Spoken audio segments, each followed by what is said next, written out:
আসসালামু আলাইকুম। কিছু ডোনাট আর হচ্ছে কিছু বোম্বেলিনি করেছিলাম। এগুলো বাসায় খাওয়ার জন্য ছিল। তো এখানে আমি সবগুলোকে হচ্ছে শেপ দেওয়ার পর এগুলো প্রুফিংয়ে দিয়েছিলাম। তো প্রুফিং হয়ে গেলে এগুলোকে হচ্ছে ফ্রাই করে নিচ্ছি।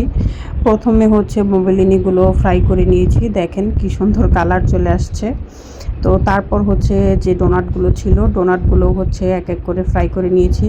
এগুলো ফ্রাই করতে একটু টাইম বেশি লাগে, যেহেতু লো আঁচে ফ্রাই করা হয় সবগুলোকে।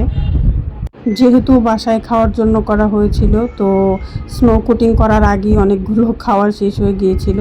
তো এখানে আমি সবগুলো স্নো কোটিং করে নিয়েছি, যে হালকা ডেকোরেশন করব তাই। তো এটার ভিতরের ফিলিংয়ের জন্য আমি মিল্ক চকলেট দিয়ে একটা গানাশ করে নিয়েছিলাম। যদিও ডার্ক চকলেট এটা সাধারণত করা হয়, কিন্তু আমার কাছে পার্সোনালি মিল্ক চকলেট এটা বেশি ভালো লাগে, যার জন্য আমি মিল্ক চকলেট দিয়ে করে নিয়েছি।